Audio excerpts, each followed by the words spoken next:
வணக்கம். இது நியூஸ் ஃபர்ஸ்டின் காலை நேர பிரதான செய்திகள். விரிவான செய்திகளுக்கு செல்லும் முன்னர் முதலில் இன்றைய தலைப்புச் செய்திகள்.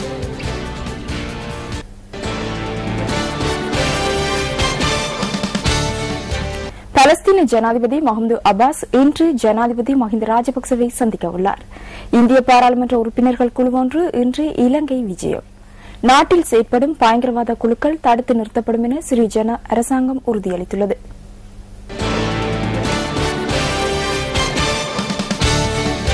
இனி விரிவான செய்திகள்.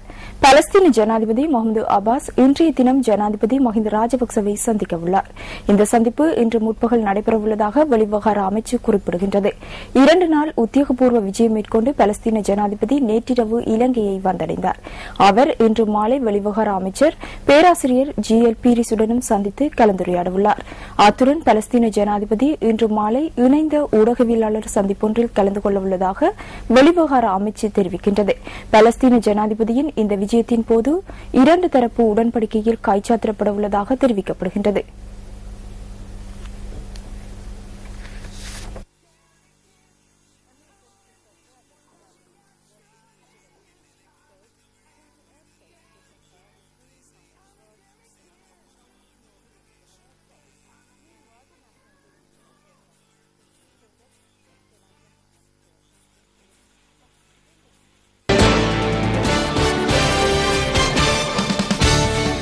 இந்திய பாராளுமன்ற உறுப்பினர்கள் குழு ஒன்று இன்று இலங்கைக்கு வருகை தரவுள்ளது. இந்திய மக்களவையின் எதிர்க்கட்சித் தலைவர் சுஷ்மா ஸ்வராஜ் தலைமையிலான இந்த குழு எதிர்வரும் 21ஆம் தேதி வரை நாட்டில் தங்கியிருக்கும் எனவும் தெரிவிக்கப்பட்டுள்ளது. இதேவேளை 13 நாடாளுமன்ற உறுப்பினர்கள் இந்த குழுவில் அடங்கியுள்ளதாக இந்திய காங்கிரஸ் கட்சியின் தமிழக மாநில உறுப்பினர் சுதர்சன நாச்சியப்பன் நியூஸ் ஃபர்ஸ்டிற்கு கூறினார். இந்த விஜயத்தின் போது தமிழ் மக்களின் மீள்குடியேற்றம், இலங்கைக்கான இந்திய அரசாங்கத்தின் உதவி திட்டங்கள், செயற்படுத்தப்பட்டுள்ள முறைமை ஆகிய விடயங்கள் தொடர்பில் முக்கிய கவனம் செலுத்தப்படவுள்ளதாகவும் அவர் குறிப்பிட்டுள்ளார். முல்லைத்தீவு, மெனிக்ஃபார்ம் ஆகிய பகுதிகளுக்கும் சென்று தமிழ் மக்களை நேரடியாக சந்தித்து அவர்களின் நிலைமைகளை ஆராய்வதற்கான சந்தர்ப்பத்தை ஏற்படுத்திக் கொள்வதற்கும் எதிர்பார்த்துள்ளதாக சுதர்சன நாச்சியப்பன் மேலும் கூறினார். இலங்கை தொடர்பில் ஜெனீவா மனித உரிமைகள் பேரவையில் சமர்ப்பிக்கப்பட்ட பிரேரணைக்கு ஆதரவாக இந்தியா வாக்களித்ததை அடுத்து இந்திய நாடாளுமன்ற உறுப்பினர்கள் குழுவின் இந்த விஜயம் அமைந்துள்ளது.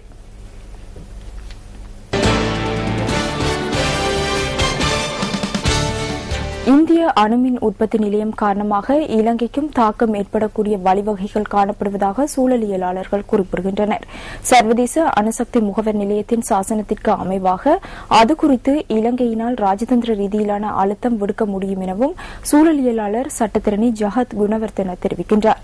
எனினும் முன்கூட்டியே கதிரியக்க தாக்கத்தை அடையாளம் காண்பதற்கான முன்னெச்சரிக்கை கட்டமைப்பை நிறுவுவதற்கு ஏற்கனவே நடவடிக்கை எடுக்கப்பட்டுள்ளதாக அணுசக்தி அதிகார சபையின் தலைவர் கலாநிதி ரஞ்சித் விஜயவர்தன கூறினார். இதன் பொருட்டு சர்வதேச அணுசக்தி முகவர் நிலையத்தின் ஒத்துழைப்பு கிடைப்பதாகவும் அவர் தெரிவித்தார்.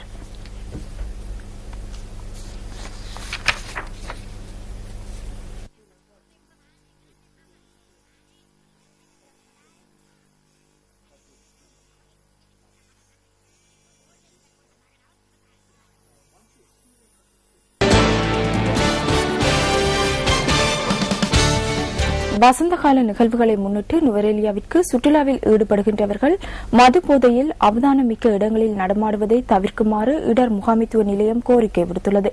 குறிப்பாக நீர்நிலைகளில் குளிக்கும் போது அவதானமாக இருக்குமாறு நுவரெலியா மாவட்ட இடர் முகாமைத்துவ பிரதிபலிப்பாளர் ஏரந்தன ஹேமவர்தன தெரிவிக்கின்றார்.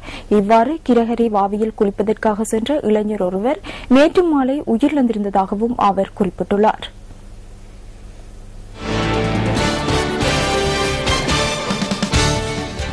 புத்தாண்டை முன்னிட்டு தமது சொந்த இடங்களுக்கு சென்று மீள திரும்புகின்ற மக்களின் வசதி கருதி இன்றும் விசேட பஸ் சேவைகள் நடைமுறைப்படுத்தப்பட்டுள்ளதாக தேசிய போக்குவரத்து ஆணைக்குழு தெரிவிக்கின்றது. நாட்டின் அனைத்து நகரங்களுக்கும் இந்த பஸ் சேவைகள் நடைமுறைப்படுத்தப்படுவதாக ஆணைக்குழுவின் தலைவர் ரோஷான் குணவர்த்தன குறிப்பிட்டார். இது தொடர்பில் ஏதேனும் பிரச்சினைகள் நிலவும் பட்சத்தில் 1955 என்ற அவசர தொலைபேசி இலக்கத்திற்கு அறிவிக்குமாறும் அவர் மக்களிடம் கேட்டுக் கொண்டுள்ளார். இதேவேளை புத்தாண்டு சமயத்தில் தனியார் பஸ்கள் தொடர்பில் கிடைக்கின்ற முறைப்பாடுகளில் அதிகரிப்பு ஏற்பட்டுள்ளதாகவும் தேசிய போக்குவரத்து ஆணைக்குழுவின் தலைவர் சுட்டிக்காட்டியுள்ளார். கடந்த சில தினங்களுக்குள் சுமார் 230 முறைப்பாடுகள் கிடைக்கப்பெற்றுள்ளதாக அவர் கூறினார். இந்த முறைப்பாடுகள் தொடர்பில் முறையான விசாரணைகளை நடத்தி சம்பந்தப்பட்டவர்களுக்கு எதிராக சட்ட நடவடிக்கை எடுப்பதாகவும் ஆணைக்குழுவின் தலைவர் ரோஷான் குணவர்தன மேலும் குறிப்பிட்டார். இலங்கை மத்திய வங்கி நேற்றைய தினம் வெளியிட்ட வெளிநாட்டு நாணய மாற்று விகிதம் தொடர்பான தகவல்கள் அடுத்து.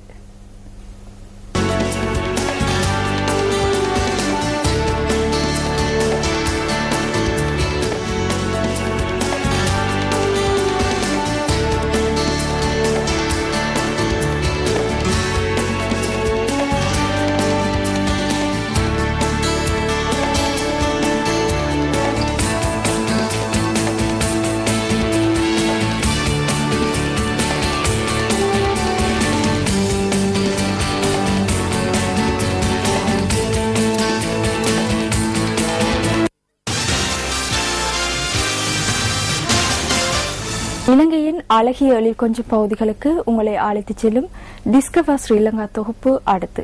இத்துடன் எமது காலை நேர பிரதான செய்திகள் நிறைவடைகின்றன. எமது அடுத்த மணித்தியால செய்திகளை 10:25 எதிர்பாருங்கள். வணக்கம்.